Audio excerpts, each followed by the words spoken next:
നമസ്കാരം, ഫാസ്റ്റ് ന്യൂസിലേക്ക് സ്വാഗതം. സംസ്ഥാന ദുരന്ത നിവാരണ ഫണ്ട് ഓഡിറ്റിംഗിൽ കടുത്ത അതൃപ്തി പ്രകടിപ്പിച്ച് ഹൈക്കോടതി.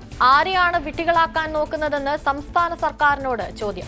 ഫണ്ടിൽ ബാക്കിയുള്ള 677 കോടി രൂപയിൽ അടിയന്തര ആവശ്യത്തിന് എത്ര ചെലവഴിക്കണമെന്ന് ധാരണയില്ല.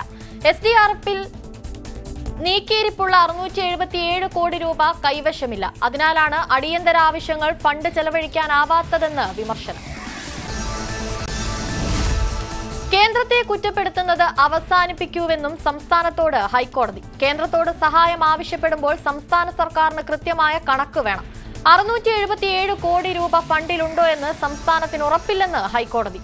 തുക പാസ്ബുക്കിലുണ്ടാവും, ബാങ്ക് അക്കൗണ്ടിലുണ്ടോ എന്ന് സർക്കാരിന് അറിയില്ലെന്നും ഹൈക്കോടതി. SDRF ഫണ്ടിൽ വ്യക്തത വരുത്താൻ വ്യാഴാഴ്ച വരെ സാവകാശം.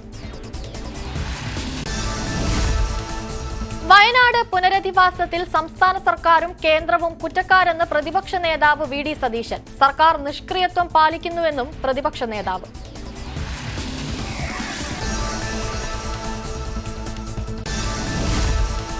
ഹേമ കമ്മിറ്റി റിപ്പോർട്ടിൽ വെട്ടിയ ഭാഗങ്ങൾ പുറത്തുവിടുന്നതിൽ വിവരാവകാശ കമ്മീഷൻ ഉത്തരവ് ഇന്നില്ല. ഒരു പരാതി കൂടി ലഭിച്ചെന്ന് കമ്മീഷൻ. പരാതി പരിശോധിച്ച ശേഷം തീരുമാനം. ഹേമ കമ്മിറ്റി റിപ്പോർട്ട് പുറത്തുവിടുന്നതിൽ സർക്കാരിന് ഭയമില്ലെന്ന് മന്ത്രി സജി ചെറിയാൻ. കോടതിയും കമ്മീഷനും പറഞ്ഞാൽ സർക്കാരിന് എതിർപ്പില്ല. പേജുകൾ പുറത്തുവിടുന്നതിനെ സർക്കാർ ഭയക്കുന്നില്ല. ഹേമ കമ്മിറ്റി റിപ്പോർട്ട് പ്രകാരം കാര്യങ്ങൾ നടപ്പാക്കും. എല്ലാം സുതാര്യമാണെന്നും മന്ത്രി സജി ചെറിയാൻ. നവീൻ ബാബുവിന്റേത് കൊലപാതകമല്ലെന്ന് സർക്കാർ ഹൈക്കോടതി. കൊലപാതകമെന്ന് സംശയിക്കാനുള്ള തെളിവുകളോ സാഹചര്യമോ ഇല്ല. തൂങ്ങി മരിച്ചുവെന്നാണ് പോസ്റ്റ്മോർട്ടത്തിലെ കണ്ടെത്തൽ. നവീൻ ബാബുവിന്റെ മൃതശരീരത്തിൽ നിന്ന് മറ്റു മുറിവുകൾ കണ്ടെത്താനായില്ലെന്നും സർക്കാർ.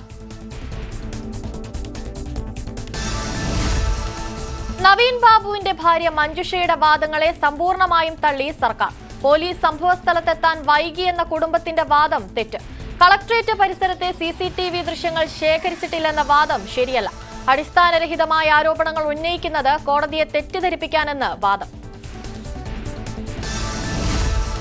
മൊഴി രേഖപ്പെടുത്താൻ വൈകിയെന്ന മഞ്ജുഷയുടെ വാദവും സർക്കാർ തള്ളി. ബന്ധുക്കളുടെ സാന്നിധ്യത്തിലല്ല ഇൻക്വസ്റ്റ് പൂർത്തിയാക്കിയതെന്ന വാദം ശരിയല്ല. സംഭവത്തിന് 3 ദിവസത്തിനകം മക്കളുടെയും ബന്ധുക്കളുടെയും മൊഴി രേഖപ്പെടുത്തി. മഞ്ജുഷ നൽകിയ ഹർജിയിലെ വാദങ്ങളിൽ വൈരുദ്ധ്യം. അതിവേഗത്തിലും കാര്യക്ഷമവുമായ അന്വേഷണമാണ് നടക്കുന്നതെന്നും സർക്കാർ ഹൈക്കോടതിയിൽ. പാലക്കാട്ടെ നീല ട്രോളി വിവാദത്തിൽ ഷാനിമോൾ ഉസ്മാന്റെ മൊഴിയെടുത്ത് പോലീസ്. ആലപ്പുഴയിലെ വീട്ടിലാണ് മൊഴിയെടുത്തത്. മൊഴിയെടുക്കാനെത്തിയത് പാലക്കാട് പോലീസ്.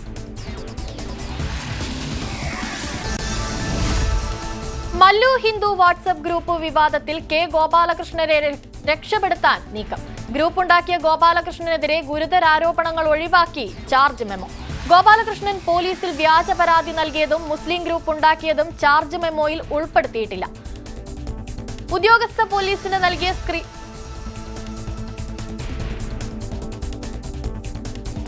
കർദിനാൾ പദവിയിലേക്ക് മറ്റൊരു മലയാളി കൂടി. Archbishop Mar George Jacob കൂവക്കാടിന്റെ സ്ഥാനാരോഹണം ഇന്ന്. വത്തിക്കാനിൽ ഒരുക്കങ്ങൾ പൂർണ്ണം. ചടങ്ങ് ഇന്ത്യൻ സമയം രാത്രി 8:30. കർദിനാൾ പദവിയിലേക്ക് ഉയർത്തുന്നത് മാർ ജോർജ് കൂവക്കാട് ഉൾപ്പെടെ 21 പേരെ. ആർച്ച് ബിഷപ്പ് മാർ ജോർജ് കൂവക്കാടിനെ കർദിനാളായി ഉയർത്തുന്നതിന്റെ സന്തോഷത്തിലാണ് കുടുംബ ഇടവകയായ മാമൂട് ലൂർദ് മാതാ ഇടവക. ലൂർദ് മാതാ പള്ളിയിൽ ചടങ്ങുകൾ കാണാനായി ഇടവകാംഗങ്ങൾക്ക് പ്രത്യേക ക്രമീകരണങ്ങൾ. രൂപതയുടെ മാത്രമല്ല ഇന്ത്യയുടെ കൂടെ അഭിമാന നിമിഷമാണിതെന്ന് ലൂർദ് മാതാ പള്ളി വികാരി ഫാദർ ജോൺ വി തടത്തിൽ. യാക്കോബായ സഭ പരമാധ്യക്ഷൻ ഇഗ്നാത്തിയോസ് അപ്രേം ദ്വിതീയൻ പാത്രിയർക്കീസ് ബാവ കേരളത്തിൽ. നാളെ ചേരുന്ന സഭ സുനഹദോസ് യോഗത്തിൽ പങ്കെടുക്കും. ബസേലിയോസ് തോമസ് പ്രഥമൻ ബാവയുടെ 40ാം ചരമദിന ചടങ്ങുകൾക്ക് നേതൃത്വം നൽകും. ദിലീപിന് VIP പദവി നൽകിയതുപോലെയുള്ള സംഭവങ്ങൾ ഇനി ആവർത്തിക്കരുതെന്ന് ഹൈക്കോടതി. ഇത്തരം സംഭവങ്ങൾ നിയന്ത്രിക്കേണ്ടത് തിരുവിതാംകൂർ ദേവസ്വം ബോർഡിന്റെ ഉത്തരവാദിത്തം. സോപാനം സ്പെഷ്യൽ ഓഫീസറുടെ റിപ്പോർട്ട് തിങ്കളാഴ്ച ഹാജരാക്കണം. CCTV ദൃശ്യങ്ങൾ പരിശോധിക്കുമെന്നും കോടതി. ശിശുക്ഷേമ സമിതിയിൽ കുഞ്ഞിനോട് ക്രൂരത കാട്ടിയ സംഭവത്തിൽ പ്രതികളായ ആയമാരെ പോലീസ് കസ്റ്റഡിയിൽ വാങ്ങും. വിശദമായി ചോദ്യം ചെയ്യാൻ പോലീസ് നീക്കം. തെളിവ് നശിപ്പിക്കാനായി കുഞ്ഞിനെ മുറിവേൽപ്പിച്ച നഖം ആയമാർ മുറിച്ചതായി പോലീസ്.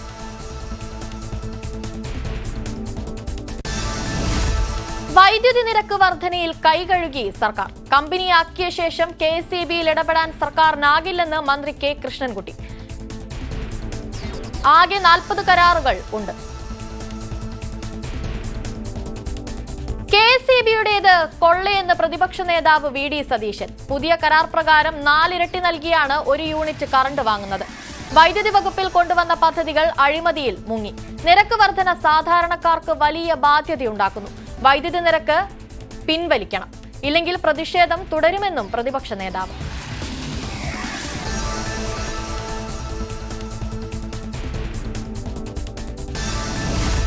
വൈദ്യുതി നിരക്ക് വർധനവിന് പിന്നിൽ അഴിമതിയെന്ന് കോൺഗ്രസ് നേതാവ് രമേശ് ചെന്നിത്തല. അദാനിക്ക് കടന്നുവരാൻ സർക്കാർ അവസരമൊരുക്കി.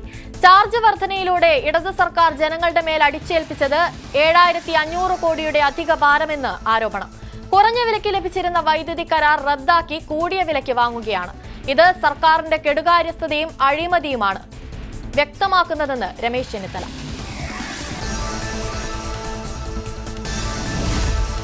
വൈദ്യുതി നിരക്ക് വർധനയ്ക്കെതിരെ കോൺഗ്രസ് പ്രതിഷേധം ഇന്ന്. സംസ്ഥാന തലത്തിലും ജില്ലാ അടിസ്ഥാനത്തിലും പ്രതിഷേധങ്ങൾ നടക്കും. വൈകുന്നേരം പന്തം കൊളുത്തി പ്രകടനം. സ്മാർട്ട് സിറ്റി കരാറിൽ വ്യവസായ മന്ത്രി ടീകോമിനെ വെള്ളപൂശുന്നുവെന്ന് രമേശ് ചെന്നിത്തല. ടീകോമിന് നഷ്ടപരിഹാരം വാങ്ങിക്കൊടുക്കാനുള്ള ഇടനിലക്കാരനെ പോലെ മന്ത്രി പ്രവർത്തിക്കുന്നു. സ്മാർട്ട് സിറ്റി വിഷയത്തിൽ സർക്കാർ ലക്ഷ്യം വെക്കുന്നത് ഭൂമി കുംഭകോണമെന്ന് പ്രതിപക്ഷ നേതാവ് VD സതീശൻ. ടീകോമിൽ നിന്ന് നഷ്ടപരിഹാരം ഈടാക്കണം. പ്രതിപക്ഷം ഉന്നയിച്ച ചോദ്യങ്ങൾക്ക് സർക്കാരിന് മറുപടിയില്ലെന്നും സതീശൻ. ഗുരുവായൂർ ഏകാദശിയിലെ കോടതി വിളക്കിൽ സ്വമേധയാ എടുത്ത കേസ് ദേവസ്വം ബെഞ്ച് പരിഗണിക്കും. കോടതി വിളക്കെന്ന പേരുപയോഗിക്കുന്നത് ഹൈക്കോടതിയുടെ നിർദ്ദേശം ലംഘിച്ചെന്ന് പരാതി. 2022 കോടതി വിളക്കെന്ന പേര് ഉപയോഗിക്കരുതെന്ന് ഹൈക്കോടതി നിർദ്ദേശിച്ചിരുന്നു. ശബരിമലയിലെ തീർത്ഥാടക പ്രവാഹത്തിൽ റെക്കോർഡ്. ഇന്നലെ മാത്രം ദർശനം നടത്തിയത് 92,562 പേർ. സീസൺ തുടങ്ങി ഭക്തരുടെ എണ്ണത്തിലെ ഏറ്റവും ഉയർന്ന കണക്ക്.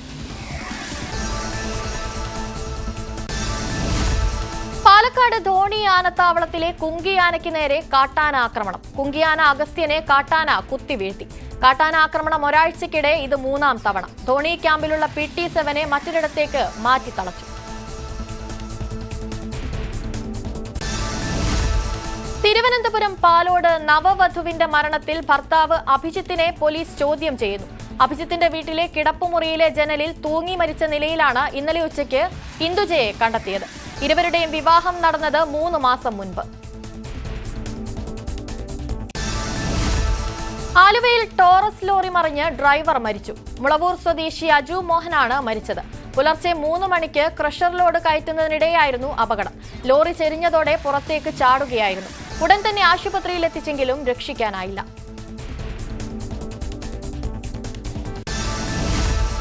സംസ്ഥാനത്തെ വീടുകളുടെയും കെട്ടിടങ്ങളുടെയും നമ്പർ ഡിജിറ്റലാക്കും. ഡിജി ഡോർപിൻ സംവിധാനം വികസിപ്പിച്ചെടുത്ത് ഇൻഫർമേഷൻ കേരള മിഷൻ. കേരളത്തിന്റെ വിലാസം, ഉടമയുള്ള പേര്, കെട്ടിടത്തിന്റെ തരം എന്നിവ 9 അക്ക നമ്പറിലൂടെ ലഭിക്കും. തദ്ദേശ വാർഡ് പുനർനിർണയം പൂർത്തിയാകുമ്പോൾ നടപ്പാക്കാൻ ആലോചന.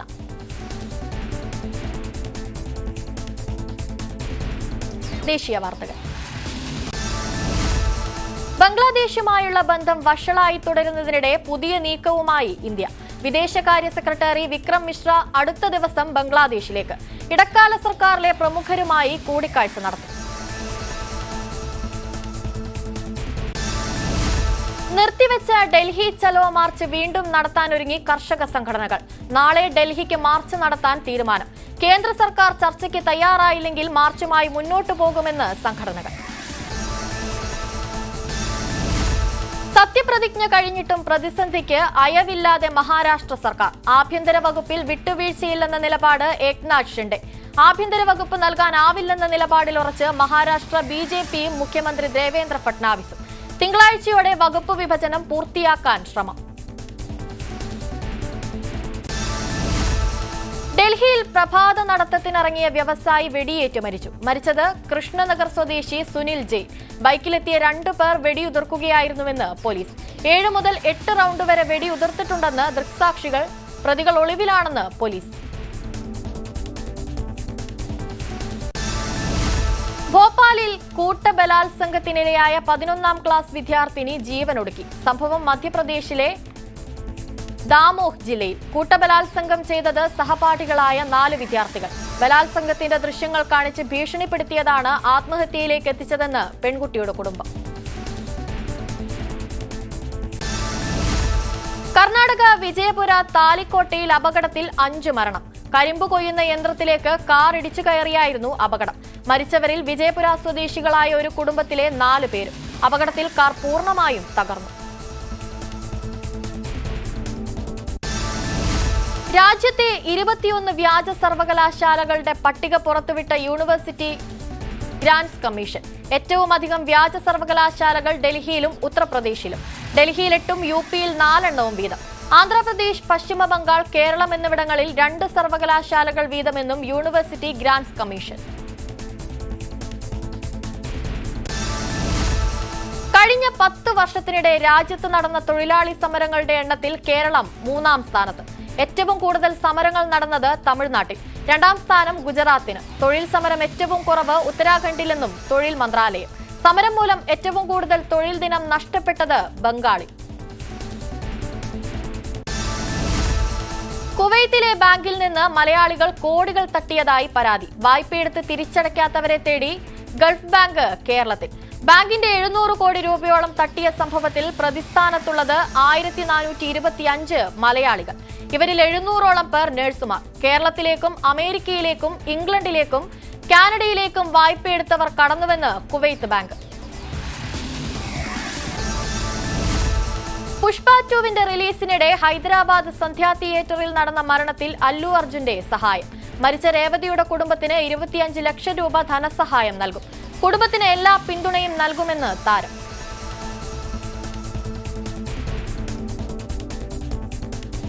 അന്താരാഷ്ട്ര വാർത്തകൾ. പാകിസ്ഥാൻ ഭീകര സംഘടനയായ ജെയ്ഷെ മുഹമ്മദിന്റെ തലവൻ മസൂദ് അസ്ഹറിനെതിരെ ശക്തമായ നടപടി ആവശ്യപ്പെട്ട് ഇന്ത്യ. പാകിസ്ഥാനിലെ ബഹാവൽപൂരിൽ നടന്ന സമ്മേളനത്തിൽ പ്രസംഗിച്ചു എന്ന വാർത്ത പുറത്തുവന്നതിന് പിന്നാലെയാണ് ഇന്ത്യയുടെ ആവശ്യം. പാകിസ്ഥാന്റെ ഇരട്ടത്താപ്പാണ് വീണ്ടും പുറത്തുവരുന്നതെന്ന് കേന്ദ്ര വിദേശകാര്യ മന്ത്രാലയ വക്താവ് രൺധീർ ജയ്സ്വാൾ. ആഭ്യന്തര ആക്രമണം വർദ്ധിച്ച സാഹചര്യത്തിൽ സിറിയയിലേക്കുള്ള യാത്ര ഒഴിവാക്കണമെന്ന് പൗരന്മാരോട് ഇന്ത്യയുടെ നിർദ്ദേശം. സിറിയയിലെ ഇന്ത്യക്കാരോട് അവിടെ നിന്ന് മാറുകയോ ജാഗ്രത പാലിക്കുകയോ വേണമെന്ന് ഇന്ത്യ.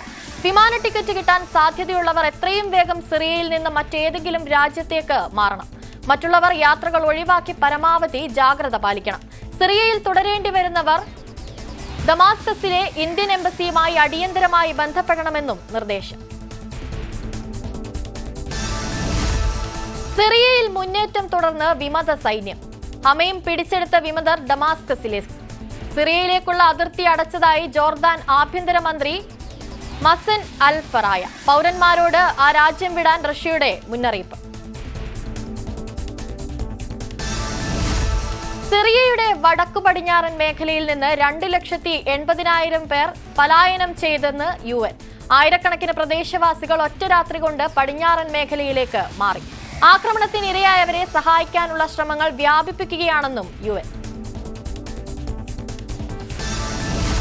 സിറിയയിലെ ആഭ്യന്തര കലാപത്തെക്കുറിച്ച് ചർച്ച ചെയ്യാൻ ഇന്ന് ദോഹയിൽ യോഗം ചേരും.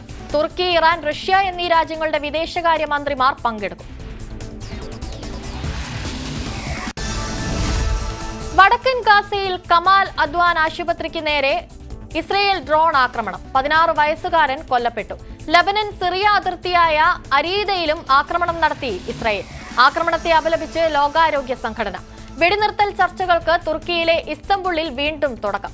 ചർച്ചകൾ ഖത്തർ, ഈജിപ്ത്, US എന്നീ രാജ്യങ്ങളുടെ നേതൃത്വത്തിൽ. ദക്ഷിണ കൊറിയൻ പ്രസിഡന്റ് യുൻ സോക് യാൽ പുറത്തേക്ക്. ഇംപീച്ച്മെന്റ് നടപടികൾ ഇന്ന് നടക്കും. പ്രതിപക്ഷത്തിന്റെ ഇംപീച്ച്മെന്റ് പ്രമേയത്തെ അനുകൂലിച്ച് ഭരണകക്ഷി നേതാക്കളും രംഗത്ത്.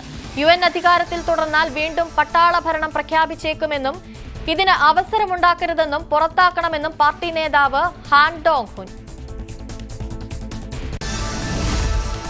ആഫ്രിക്കയിലെ തെക്കു പടിഞ്ഞാറൻ കോങ്കോയിൽ ബ്ലീഡിംഗ് ഐ വൈറസ് എന്ന അജ്ഞാത രോഗം പടരുന്നു. ഇതുവരെ മരിച്ചത് 150ഓളം പേർ. ഇൻഫ്ലുവൻസയുടേതിന് സമാനമായ രോഗലക്ഷണമെന്ന് ആരോഗ്യ വിദഗ്ധർ. തീപിടുത്തത്തെ തുടർന്ന് പുനർനിർമ്മിച്ച പാരീസിലെ നേത്രാദാം കത്തീഡ്രൽ ഇന്ന് വിശ്വാസികൾക്കായി തുറന്നുകൊടുക്കും. ഫ്രഞ്ച് പ്രസിഡന്റ് ഇമ്മാനുവൽ മക്രോൺ, യുഎസിലെ നിയുക്ത പ്രസിഡന്റ് ഡൊണാൾഡ് ട്രംപ് തുടങ്ങിയവർ പങ്കെടുക്കും. 8 നൂറ്റാണ്ട് പഴക്കമുള്ള കത്തീഡ്രൽ തീപിടുത്തത്തിൽ നശിച്ചത് 2019 ഏപ്രിൽ 15. അവിശ്വാസ വോട്ടെടുപ്പിൽ മിഷേൽ ബാർന്യോ സർക്കാർ പുറത്താക്കപ്പെട്ടതോടെ ഫ്രാൻസിൽ രാഷ്ട്രീയ അസ്ഥിരത തുടരുന്നു. രാജിവെക്കണമെന്ന പ്രതിപക്ഷ ആവശ്യം തള്ളി പ്രസിഡന്റ് ഇമ്മാനുവൽ മക്രോൺ. പുതിയ പ്രധാനമന്ത്രിയെ കണ്ടെത്താൻ ചർച്ചകൾ തുടരുന്നു. പൊതുജന താൽപര്യം കണക്കിലെടുത്തുള്ള സർക്കാർ രൂപീകരിക്കുമെന്നും മക്രോൺ. റൊമാനിയയിലെ പ്രസിഡന്റ് തെരഞ്ഞെടുപ്പിന്റെ ആദ്യ റൗണ്ട് ഫലം അസാധുവാക്കി. മുഴുവൻ തെരഞ്ഞെടുപ്പ് പ്രക്രിയയും വീണ്ടും നടത്തണമെന്ന് പരമോന്നത കോടതി. ഞായറാഴ്ച 2ാം റൗണ്ട് നടക്കാനിരിക്കെയാണ് നടപടി. വോട്ടർമാരെ സ്വാധീനിക്കുന്നതിലെ റഷ്യൻ പങ്കിനെക്കുറിച്ച് ആരോപണമുയർന്നിരുന്നു. ആർട്ടിക് മേഖലയിൽ അമേരിക്കയുമായി കൂടുതൽ അടുത്ത് പ്രവർത്തിക്കാൻ കാനഡ. പുതിയ നയത്തിന്റെ ഭാഗമായി ആർട്ടിക് അംബാസിഡറെ നിയമിക്കാനും ഗ്രീൻലാൻഡിൽ പുതിയ കോൺസുലേറ്റുകൾ തുറക്കാനും തീരുമാനം. റഷ്യൻ ആക്രമണം ശക്തമാകുന്ന പശ്ചാത്തലത്തിൽ പ്രാദേശിക സുരക്ഷ ലക്ഷ്യമിട്ടാണ് നീക്കം. നാസയുടെ ചാന്ദ്ര ക്രൂ ദൌത്യം ആർടെമിസ് 2 നീട്ടിവെച്ചു. 2026 ഏപ്രിൽ വരെ കാത്തിരിക്കണമെന്ന് നാസ അറിയിച്ചു. 2026 അവസാനത്തോടെ ലക്ഷ്യമിട്ടിരുന്ന ആർടെമിസ് 3 ദൌത്യം 2027 മധ്യത്തോടെയാകും നടക്കുക എന്നും നാസ.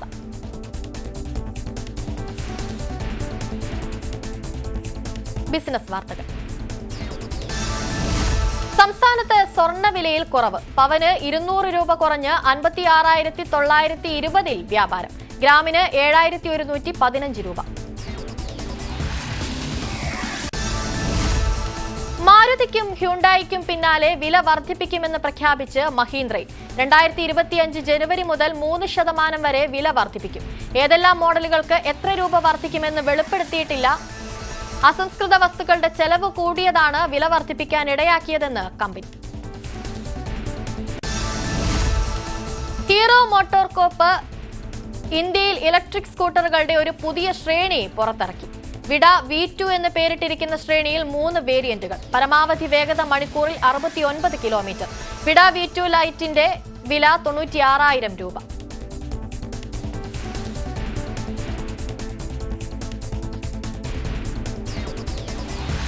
പ്രാദേശിക വാർത്ത. കുടിവെള്ളം കിട്ടാത്തതിൽ പത്തനംതിട്ട കോന്നി അത്തിക്കയം റോഡിൽ നാട്ടുകാരുടെ റോഡ് ഉപരോധം. 26 ദിവസമായി കുടിവെള്ളം കിട്ടുന്നില്ലെന്ന് നാട്ടുകാർ. പ്രതിഷേധിച്ചത് സ്ത്രീകളും കുട്ടികളും അടക്കം നിരവധി പേർ. ഉപരോധം തുടർന്ന പ്രദേശവാസികളെ പോലീസ് അറസ്റ്റ് ചെയ്തിരുന്നു.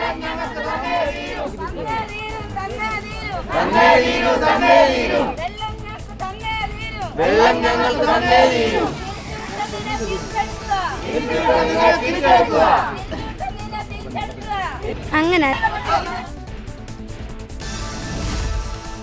തൃശൂർ മറ്റത്തൂർ പഞ്ചായത്തിൽ കാട്ടാനക്കൂട്ടം കൃഷി നശിപ്പിച്ചു. മറ്റത്തൂർ പഞ്ചായത്തിലെ മുപ്ലി പ്രദേശത്താണ് കാട്ടാന ഇറങ്ങിയത്. താളൂപ്പാടം സ്വദേശി കളത്തിങ്കൽ ഡേവിസ് മുപ്ലിയിലെ പാട്ടഭൂമിയിൽ കൃഷി ചെയ്ത 200ഓളം വാഴകൾ നശിപ്പിച്ചു.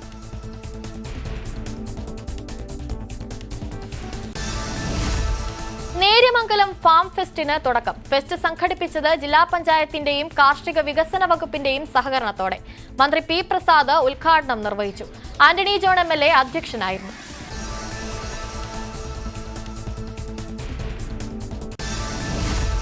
KCYM സംസ്ഥാന സമിതിയുടെ നേതൃത്വത്തിൽ കേരള യൂത്ത് കോൺഫറൻസ് സംഘടിപ്പിക്കും. ജനുവരിയിൽ നടക്കുന്ന സമ്മേളനത്തിന്റെ ലോഗോ പ്രകാശനം ചെയ്തു. ബിഷപ്പുമാരായ ഡോക്ടർ ക്രിസ്തുദാസ്, മാത്യൂസ് മാർ പോളികാർപ്പോസ്, മാർ ജോസഫ് പണ്ടാരശ്ശേരിയിൽ തുടങ്ങിയവർ പ്രകാശനം നിർവഹിച്ചു.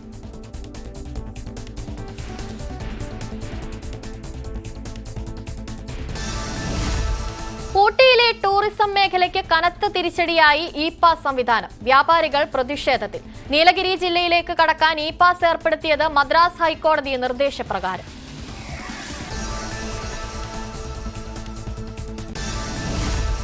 രാസലഹരി ഉപയോഗിച്ച് വിദഗ്ധമായി രക്ഷപ്പെടുന്നവരെ കുടുക്കാൻ നൂതന വിദ്യയുമായി തിരുവനന്തപുരം സിറ്റി പോലീസ്. ലഹരി വസ്തുക്കളിലെ രാസപദാർത്ഥങ്ങളുടെ സാന്നിധ്യം കണ്ടെത്താം. കൂടുതൽ കൃത്യതയോടെ മിനിറ്റുകൾക്കുള്ളിൽ പരിശോധനാ ഫലം അറിയാമെന്ന് പോലീസ്. ഈ സാങ്കേതിക സംവിധാനത്തിന്റെ വില 15 ലക്ഷം രൂപ. മലയാളനാട് കാർണിവൽ യുവ കവിതാ പുരസ്കാരത്തിന് കൃതികൾ ക്ഷണിച്ചു. 2022 ജനുവരി മുതൽ 2024 ഡിസംബർ വരെ പ്രസിദ്ധീകരിച്ച ആദ്യ സമാഹാരമാണ് പുരസ്കാരത്തിന് അയക്കേണ്ടത്. 25,000 രൂപയും പ്രശസ്തി പത്രവുമാണ് സമ്മാനത്തുക. പുരസ്കാരം പട്ടാമ്പി കോളേജിൽ നടക്കുന്ന കവിതയുടെ കാർണിവൽ വേദിയിൽ വെച്ച് സമ്മാനിക്കും. വൈദ്യുത ബിൽ വർധനയ്ക്കെതിരെ തിരുവനന്തപുരം പൂവച്ചലിൽ കോൺഗ്രസ് പ്രതിഷേധം. പൂവച്ചൽ KSEB ഓഫീസ് പ്രവർത്തകർ ഉപരോധിച്ചു. സമരക്കാരെ കാട്ടാക്കട പോലീസ് അറസ്റ്റ് ചെയ്ത് നീക്കി. അഗസ്ത്യവനം ബയോളജിക്കൽ പാർക്കിലെ ഉൾവനത്തിൽ നിന്നുള്ള ആദിവാസി വിഭാഗം ശബരിമലയിൽ. യാത്ര തിരിച്ചത് 141 പേരടങ്ങുന്ന സംഘം. കോട്ടൂർ മുണ്ടണിമാടൻ ക്ഷേത്രത്തിൽ കെട്ടുനിറയ്ക്കൽ നടന്നു. ചടങ്ങിൽ പങ്കെടുത്തത് വിദേശികളടക്കം നിരവധി പേർ.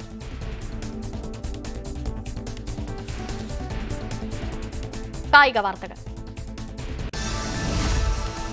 അഡ്ലെയ്ഡ് ടെസ്റ്റിൽ ഇന്ത്യക്കെതിരെ ലീഡ് നേടി ഓസ്ട്രേലിയ. മാർനസ് ലാബുഷേനും ട്രാവിസ് ഫെഡിനും അർദ്ധ സെഞ്ചുറി. ജസ്പ്രീത് ബുംറയ്ക്ക് 3 വിക്കറ്റ്. നിതീഷ് കുമാർ റെഡ്ഡിക്കും രവിചന്ദ്ര അശ്വിനും ഓരോ വിക്കറ്റ് വീതം.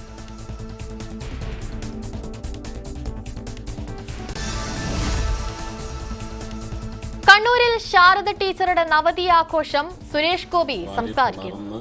അനുഗ്രഹം വാങ്ങി അതിനുശേഷം ഇങ്ങനെ ഒന്ന് തൊട്ടുരുമി നിൽക്കുന്ന ഈ വേദിയിൽ ഒരുപക്ഷെ അമ്മയുടെ മൂത്ത സന്താനത്തിന്റെ സ്ഥാനമാണ് ഞാൻ ഇങ്ങെടുത്തിരിക്കുന്നത് എന്ന് വേണം, അങ്ങനെ എനിക്ക് പറയാൻ സാധിക്കും.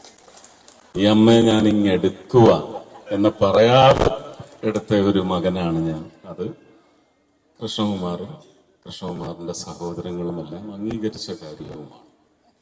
അതെനിക്ക് രാഷ്ട്രീയം ഉണ്ടാകുന്ന കാലഘട്ടത്തിനൊക്കെ മുമ്പേ 92 മുതലാണ് സഖാവുമായിട്ടുള്ള ബന്ധം തുടങ്ങുന്നത്. ഞാനിപ്പോ ഓർക്കുന്നു, സഖാവ് ഉണ്ണികൃഷ്ണന് പേര് വിളിച്ച് അല്ലെ വെറ്റില വെച്ച് പേര് വിളിച്ചായിരുന്നു? ഇല്ല, പാലക്കാട്.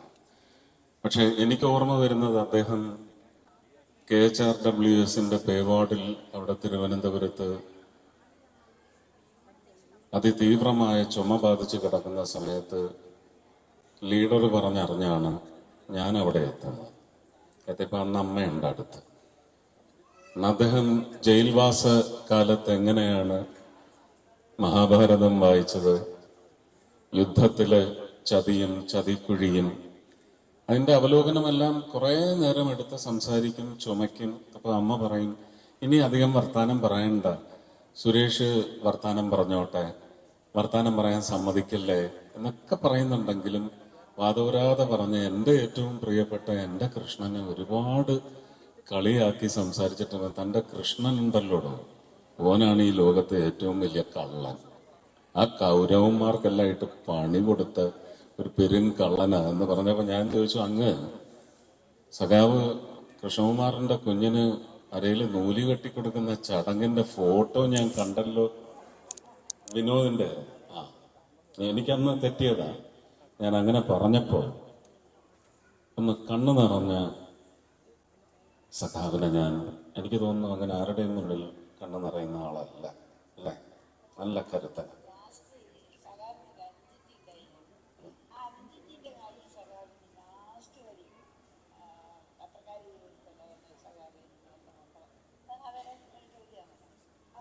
അന്നേരം ഈ അനിയത്തിനെ കുറിച്ച് പറയില്ല.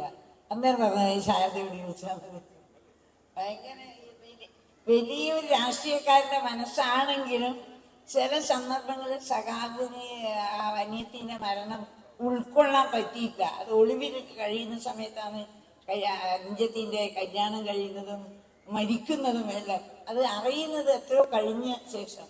അപ്പൊ ആ ഒരു മനസ്സിൽ എപ്പോഴും ഉണ്ടെന്ന് ഞാൻ ലാസ്റ്റ് വരെ അത് മനസ്സിലാക്കിയിട്ടുണ്ട്. ഞാൻ പറഞ്ഞു, രാഷ്ട്രീയത്തിന് അതീതമാണ്. ഞാനിപ്പോ എൻ്റെ അടുത്ത് സുരേഷ് ഗോപി നിൽക്കുന്നത്, രാഷ്ട്രീയം നിങ്ങൾ അതിൽ കാണാനേ പാടില്ല. ഞങ്ങൾ സ്നേഹം, അതാണ്. ഞാൻ എല്ലാ രാഷ്ട്രീയക്കാരും സ്നേഹിക്കുന്ന ഒരു വ്യക്തിയാണ്. അതിൽ ഞാൻ ഇപ്പം നിങ്ങളെ മുമ്പിൽ പറയുന്നത്, ഞാൻ എല്ലാവരെയും ഒരേപോലെയാണ് ഞാൻ സ്നേഹിക്കുന്നത്. നേരത്തെ പറഞ്ഞില്ലേ ഞാൻ കുട്ടികളെ സ്നേഹിക്കുന്നത്, അതേപോലെ തന്നെ ഞാൻ എല്ലാ വ്യക്തികളെയും ഞാൻ സ്നേഹിക്കുന്നത്. പക്ഷെ എല്ലാവർക്കും അറിയില്ല ഞാൻ നായനാറെ ഭാര്യയാണ്, വലിയ കമ്മ്യൂണിസ്റ്റുകാരിയാണ്. അത് മാത്രമേ ഞാൻ എനിക്ക് സ്നേഹിക്കുന്ന ഒരു മനസ്സെൻ്റെ ഹൃദയത്തിന് എപ്പോഴും ഉണ്ട്. എല്ലാവരും സ്നേഹിക്കാം. ഞാനിപ്പോൾ കല്യാശ്ശേരി എൻ്റെ വീട്ടിൽ താമസിക്കുന്നുണ്ട്, ഒറ്റയ്ക്ക് താമസിക്കുന്നുണ്ട്. നോക്കാൻ കൂടെ ആളുണ്ടെങ്കിലും ഞാൻ അധികം ഒറ്റക്കല്ല. എൻ്റെ കൂടെ എൻ്റെ പ്രീത നേരത്തെ പറഞ്ഞു, അത് പ്രീതയും വന്ന് രാവിലെയും ഉച്ചക്കിൻ്റെ എല്ലാം അന്വേഷിക്കുന്നത്. എങ്കിലും കൂടി എനിക്ക് എൻ്റെ നാട്ടുകാർ എൻ്റെ നാട്ടുകാർ എന്നെ എന്നും സ്നേഹിക്കുന്നത്. ഞാൻ രാഷ്ട്രീയം നോക്കിയിട്ട് അവർ ഓരോരാളെയും എൻ്റെ ആവശ്യങ്ങൾ അവർ നിറവേറ്റി തരുന്നതും എനിക്ക് മരുന്ന് വാങ്ങിക്കൊണ്ട് തരുന്നതും എന്ത് വേണമെന്ന് ചോദിച്ചാൽ ഞാൻ എൻ്റെ കുട്ടികളോട് പറഞ്ഞാൽ മതി. അത് എനിക്ക് എല്ലാ കാര്യങ്ങളും ശരിയാക്കി തരുന്നുണ്ട്. അത് ഞാനിപ്പോൾ നിങ്ങളെല്ലാം വിചാരിക്കും ഇതെന്താ പറയുക, സുരേഷ് ഗോപിൻ്റെ അടുത്ത് ഇങ്ങനെ വർത്താനം. ഞാൻ സുരേഷ് ഗോപിയല്ല, ഇനിയിപ്പോൾ വേറെ ഗോപിയായാലും ഞാൻ ഇതേപോലെ തന്നെ സംസാരിക്കും. എന്നെ ആരോ സ്നേഹിക്കുന്നു, ഞാൻ അവരെ എന്നെ സ്നേഹിച്ചിട്ടില്ലെങ്കിൽ ഞാൻ അങ്ങോട്ട് സ്നേഹിക്കും. അതാണ് എന്നെ സ്നേഹിച്ചിട്ടേ വേണ്ട, ഞാൻ അങ്ങോട്ട് സ്നേഹിക്കും. അതാണ് എൻ്റെ ഒരു മനസ്സിപ്പോഴും അതാണ്. അത് എല്ലാവർക്കും അറിയുമെന്ന് എനിക്കറിയില്ല. ഞാൻ അന്ന് സഖാവിന്റെ കണ്ണുകളിൽ കണ്ട കണ്ണീരെന്ന് പറയുന്നത് ഒരു മുത്തശ്ശൻ എന്ന നിലയ്ക്ക്, ഒരുപക്ഷെ ഒരു കുടുംബത്തിന്റെ കാർന്നോരെന്ന നിലയ്ക്ക് നമുക്ക് നമ്മുടെ താല്പര്യങ്ങൾ, നമ്മുടെ നിഷ്കർഷതകൾ കുടുംബത്തിന് മേൽ അടിച്ചേൽപ്പിക്കുന്നത് യോഗ്യതയല്ലടോ. ഞാൻ എൻ്റെ കുടുംബത്തിൻ്റെ മനസ്സന്തോഷത്തിന് വേണ്ടിയാണ് അങ്ങനെ ചെയ്തത് എന്ന് പറയുന്ന ഒരു സഖാവിനെയും എനിക്കറിയാം. ഫാസ്റ്റ് ന്യൂസ് പൂർണ്ണമാകുന്നു. നമസ്കാരം.